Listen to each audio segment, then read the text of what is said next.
So this will be done by George Karystianis from the Kirby Institute in the University of New South Wales. So thank you, George. Thank you. Is this on? The lapel, they'll bring it up. Thank you. Apparently, people hear automatic extraction, they just run out of the door, which is what happens mostly in my profession.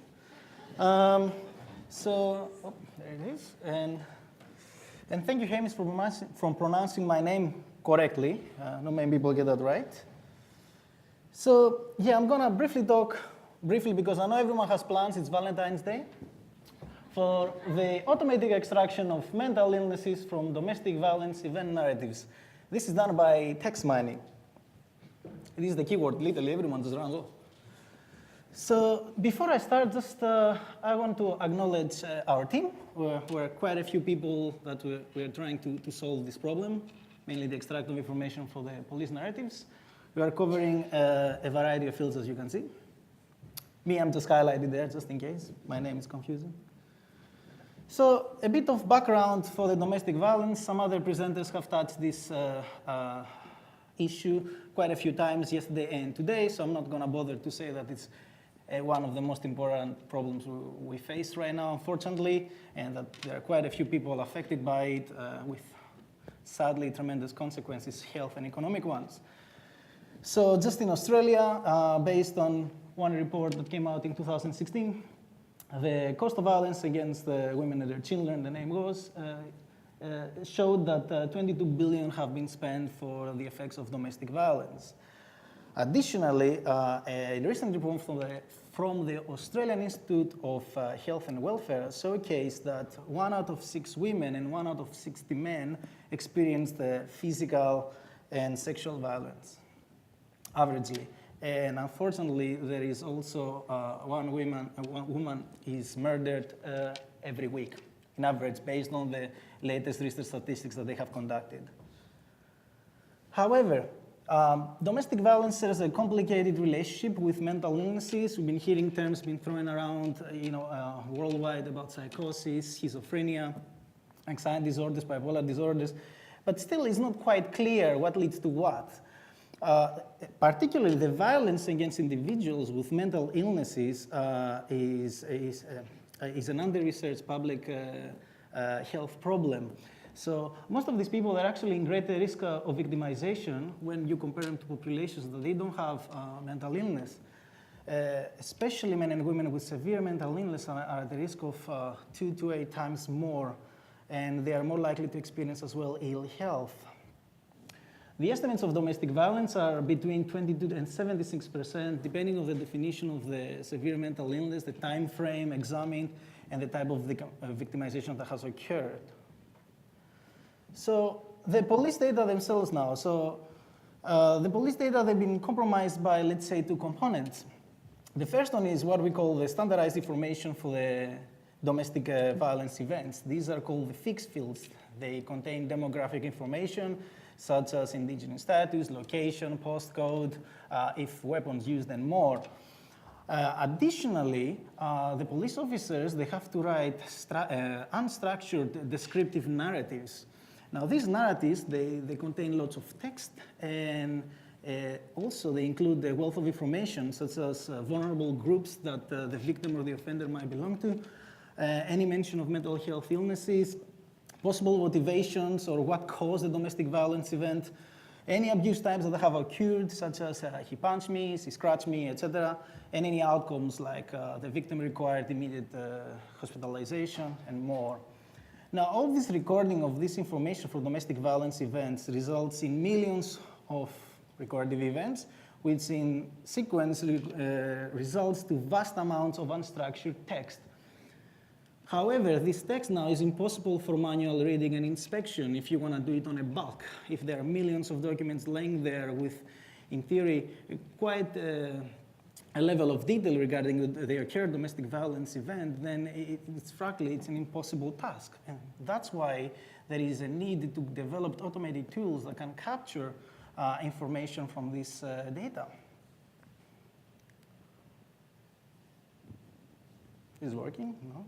Okay, this is an example of a de-identified police narrative. I don't know if it's quite blurry, and I had to shorten in order to fit it in. I'm not going to have it there for a long time. Just want to show you that there is an unstructured text, there is actually headings, and this could go for more than 5 to 6, 7 pages, depending how many details the police officer wants to include.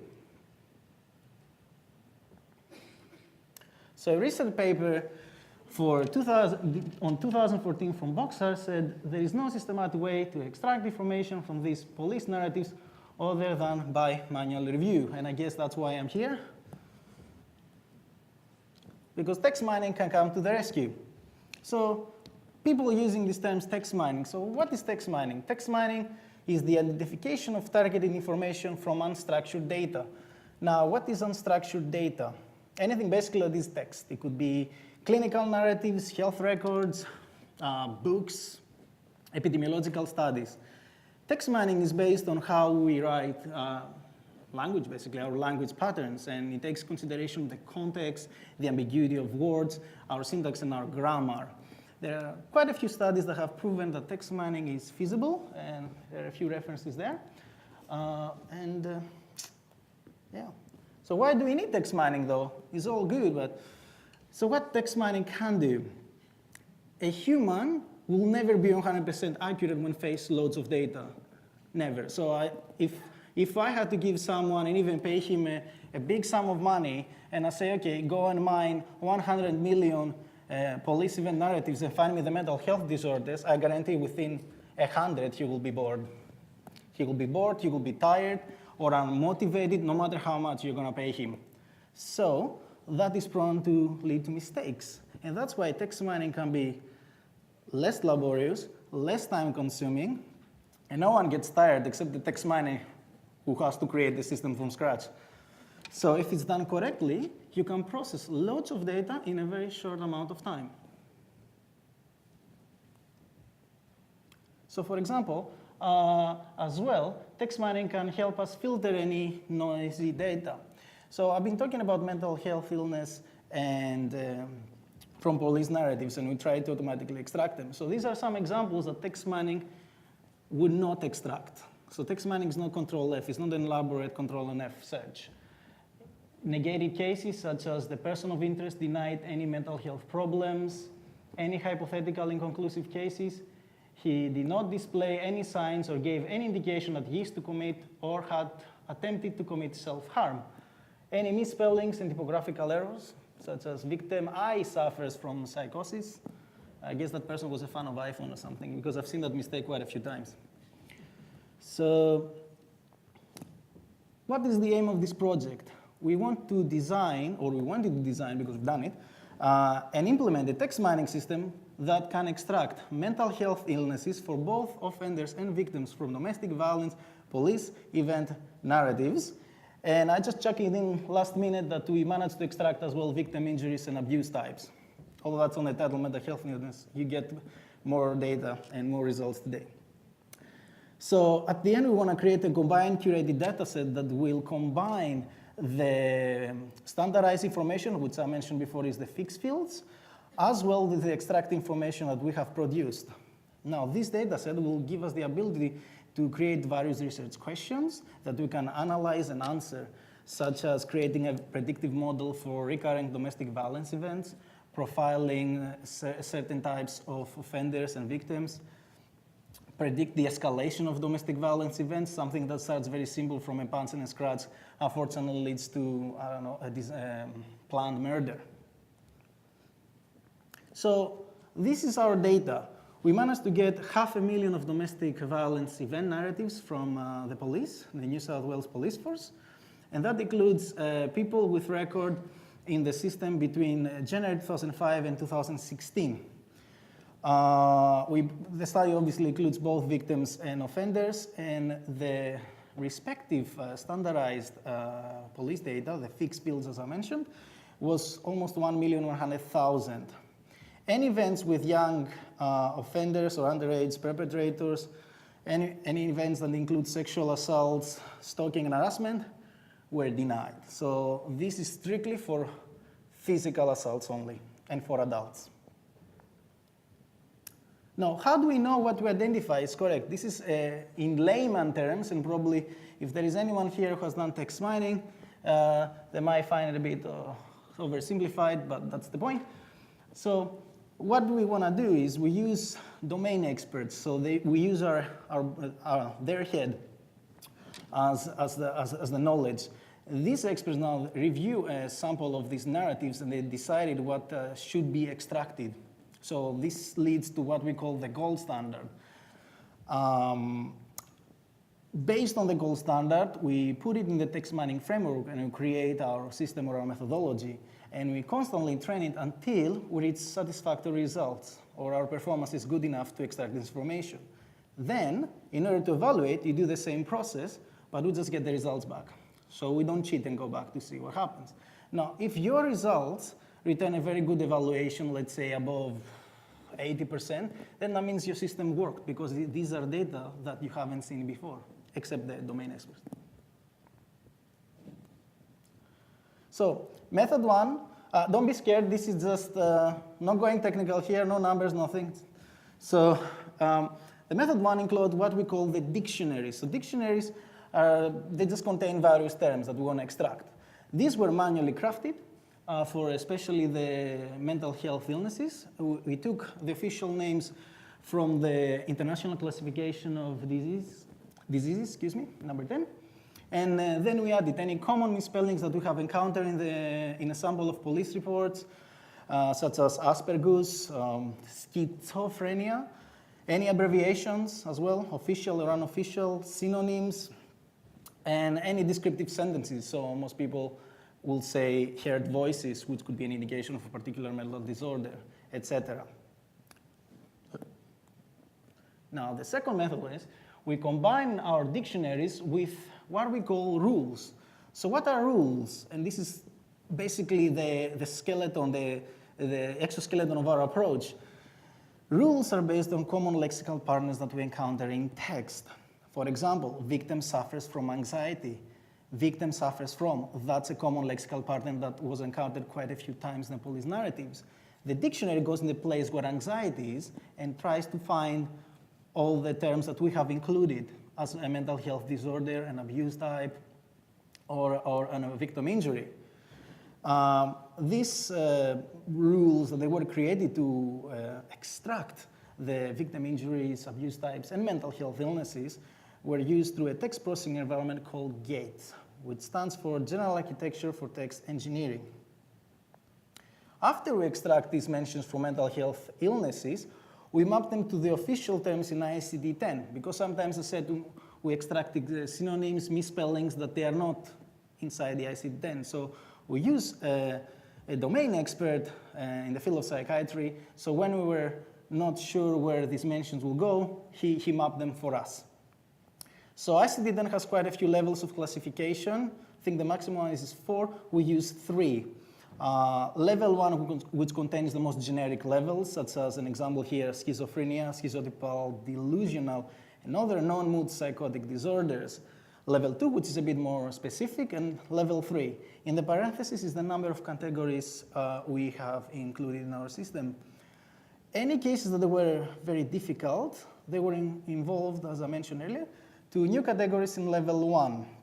For example, some sort of drug-induced disorder. Because this is quite an unknown mention, you have to create a new category that will say unspecified drug-induced disorders, or addicted to prescription medicine. That's not in ICD-10, and we can include as drug prescription abuse. So results, I guess that's a slide you're all looking forward to, because probably you didn't care about the technical stuff, and I see some people are really dozing off or thinking Valentine's Day. Mental illness for offenders and victims have been extracted. The precision of our system was 92, okay, when we evaluated, which is it's quite surprisingly, actually. We're wondering how that is going to work out. So what is the precision? Is how accurate is the system at correctly identifying mental illness mentions for both perpetrators and victims. When we applied to the 500,000 data set of domestic violence, we got a 16% percentage here. So we got almost 78,000 domestic violence events that had at least one mention of mental health illness for a victim or an offender. We estimate, though, it will take roughly 250 plus years for a human to accurately read and manually extract only mental illnesses from 500,000 of event narratives. And that's if he spends 10 minutes per event. So yeah, that would take a long time if we try doing manually, let alone if it's not going to be that accurate. So here are some results. So the number of events that had mentions of mental illnesses for POISE stands for person of interest, sorry, I should have put offenders for continuity purposes, was 60,000. For victims only, almost 13,000. Events that both the victim and the perpetrator, in theory or apparently, suffer from a mental health illness were 5,000, which results in a total 78,000 roughly. So in the standardized information that we were provided by the police, only 5,000 events contain a mental health check, not diagnosis. Although I have to mention that field is not compulsory, so it comes to the point of view of the police officer if he thinks that the domestic violence event was mentally health related. So these are some results. I don't know if you at the back can actually see them. So that's on level 1, and it includes all the 26 categories. It's been split by the number of mentions for both offenders and the victim. And I'll just pick some.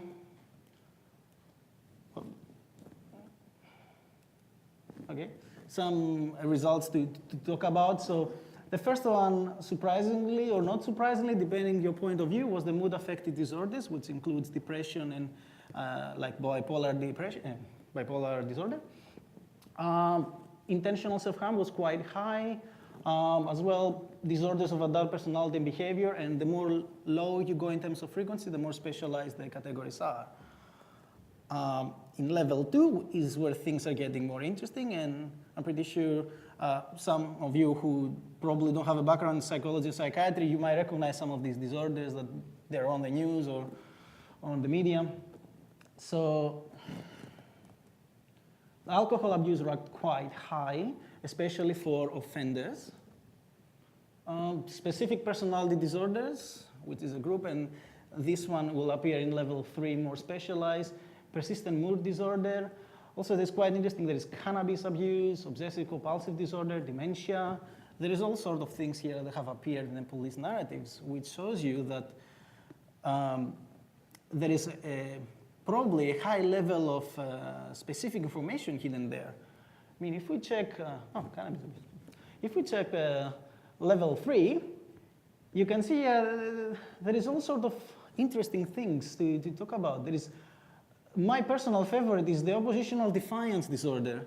I have some background in medicine. I never heard that before. And the first time I saw it was in the police narrative. So that's very interesting. Post-traumatic stress disorder, dissociative identity disorder, which is a split personality disorder. So some results, brief results for abuse types and victim injuries. For the abuse types, the system ranked precision 90%. 351,000 of the DVETs had at least one abuse type that the victim unfortunately had to endure. We recognize a total of 44 types of abuse that we know. I mean, people can be quite creative sometimes, so this is the things that we put down on paper. For the victim injuries, the system had a precision of 86%, and roughly 180,000 domestic violence events had at least one mention for a victim injury. There was 17 types of victim injuries according to our classification. So some results briefly here. So these are the top roughly 15 abuse types that rank quite highly. The first one is assault unspecified, is because the victim or the police officer hasn't written the specific type of assault that occurred.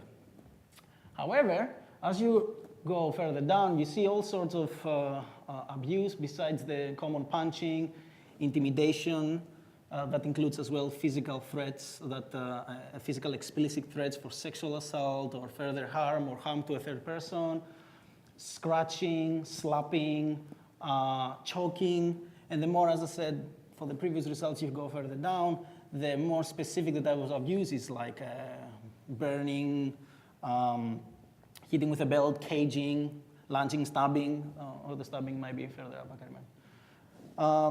So this is some of the explicit threats. Apologies for the language, I tried to edit it. There was a total of 108 specific threats we picked out from the offenders towards the victim. Again, the decreasing frequency has more specialized threats that talk about harm towards pet, dogs, family, friends, breaking property, implied threats, watch your back, okay, I'm gonna stab you, I'm gonna kill myself as well, emotional abuse, that's a threat, so if you don't go out with me, I'm just gonna kill myself, and some people actually commit on that. Victim injuries. So these are all the 17 types we had.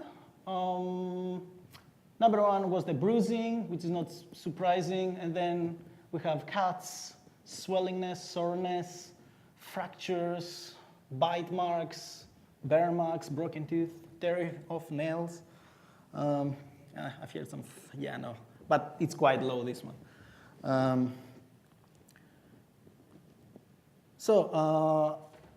Some limitations for the study we conducted with the text mining, right? We need probably to expand our dictionaries because there could be unknown abuse types that we haven't thought of. And as I said before, some people can be, unfortunately, quite creative in the way they inflict pain to others. And we might not have captured it. 44 types of abuse could be even more, okay?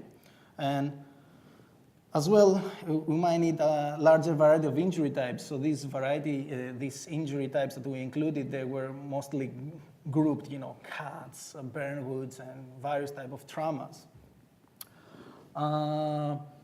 Cases in which mental illness was reported, but not the way we wanted. And I just realized this rhymes because I wrote it yesterday. So sometimes the police officers, the way they might write the mental health illness mention in text might not be the way that the system uses the rules to extract. So it could be cases that we have missed in all this 500,000 corpus. And as well, these methods are quite generic that we've used, but if we want to apply this text mining system in another type of police data, let's say for traffic accidents or I don't know, whatever else, then it might require some adjustments both in the lexical and dictionary coverage that we have created. So last slide, and I know everyone is thinking now to go away. We're going to validate these extracted mental illness mentions through Diagnostic New South Wales data because we don't know how accurate these mentions the police officers are writing down are. And then we want to analyze the domestic violence data set that we have so we can see which threats have been realized, which events have escalated, find the differences between offenders that have severe mental illness or offenders who have done drug and alcohol abuse, and then aim to implement a prediction model, which we have started already doing that, and try to profile any potential victims and offenders and alter any prevention policies for the victims. And on that note, I think I'm finished. Also, if you want to read the study, the first one was published this September. That's for the mental health illnesses. And the second one just got accepted for the abuse types and victim injuries. So it should be out, I think, in 2 weeks. I just need to proofread it. So if you are interested, and literally I have 9 seconds, like a timer, as Anne said. So I'm done. Thank you.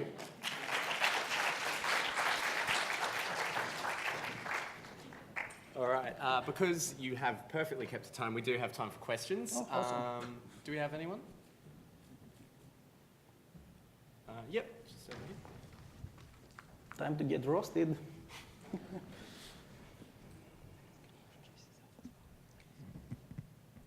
Hello, thank you. That was very interesting. You're very welcome.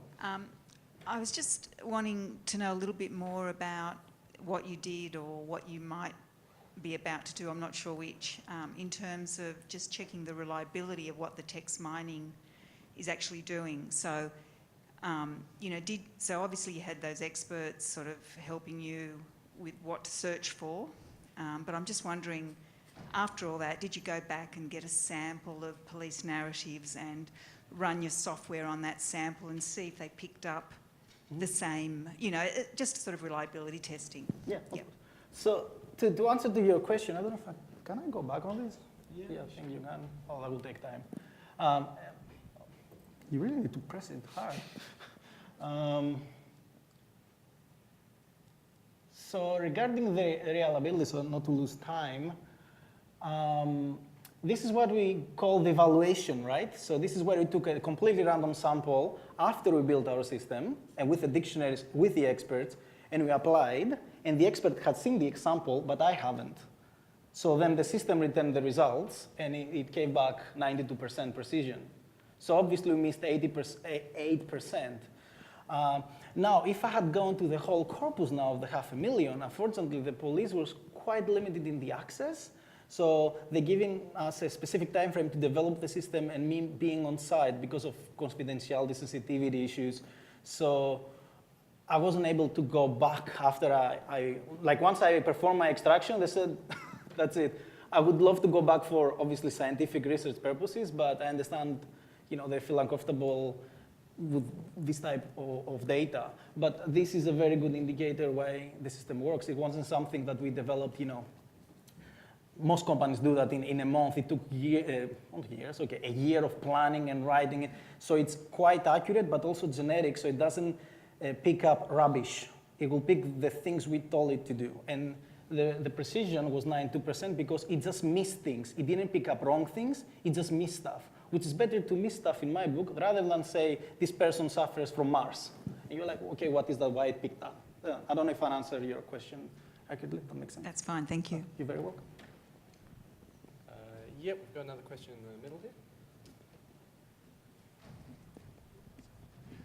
Thank you again. You just touched on it at the end of your last answer, but when you talk about precision, usually that's a combination of sort of false positives and false negatives. Do you have any comments on sort of the balance between the two? Yes. So what we're trying to do, and I didn't want to talk about precision and false positives, false negatives here to avoid being technical, we aim to make the system more precise rather than being super generic and then, try later to filter on the rubbish. So still our recall, if you want to talk technical, it was, as far as I remember, around 80-something, 80%. So you see, it was a quite okay balance. It wasn't something that went, oh my God, it's not working. And probably the number we showed there, the 78,000 of domestic violence events referring mental health illnesses is probably underreported, if that makes sense. There will be more. In theory, if you can go back and apply it again, which is ideal, I would love to do that. And then I think we've got one more in the back corner over there.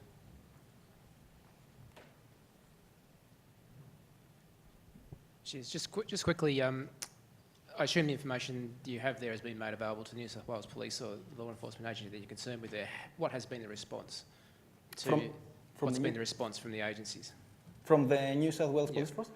They've been quite enthusiastic about it. They've been very supportive of this project, and it's probably the first project of its kind, to the best of my knowledge, around the world, at least in this such scale. And we are trying to tread carefully as not to present false information, and as well present the right information, and also deliver probably a method that can be used in the future. So let's go back and, more obviously domestic violence events have been recorded and mine those as well and, create a database that's been updated constantly. So yes, they've been quite enthusiastic about it, especially when it comes to prevention and risk prediction.